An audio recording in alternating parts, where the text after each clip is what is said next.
Отырған о жеріңде орталыққа бір ықпалың болу керек. Тәрбиең болу керек. Ақылыңнан тәрбиең болу керек. Жүрген жүрісіңнен тәрбие болу керек.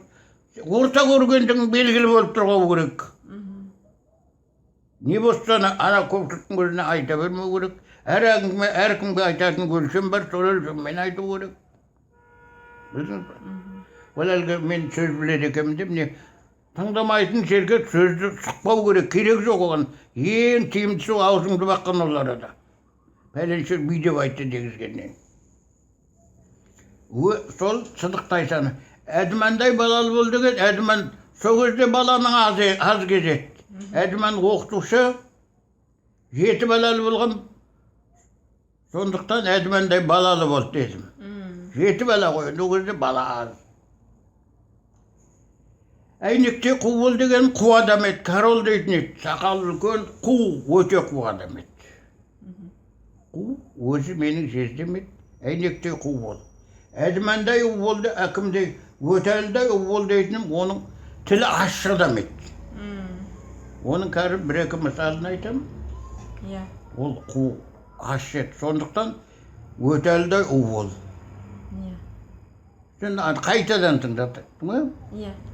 Керімбайдай берікшіл, істеген ісіне қылуасына ыңғайлы.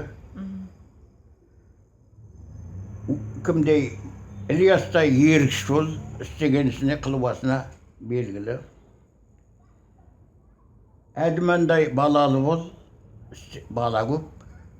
Сыдықтай саналы көп, тәрбиелі қазақ тілінің оқытушы.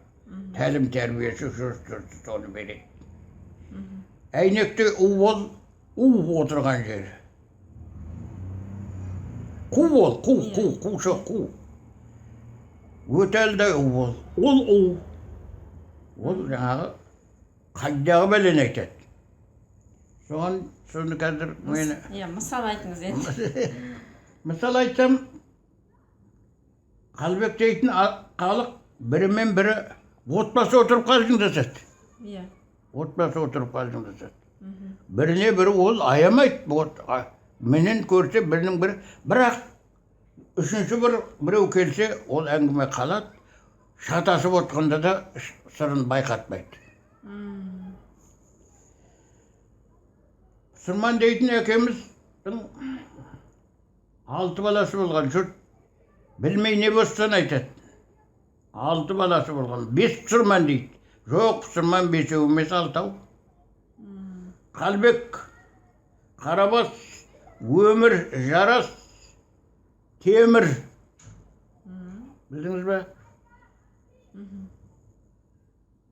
Білмейді көпшілігі. Өмір менен Темір аз үй болған, мүсәпірлеу болған. 80 деген кісі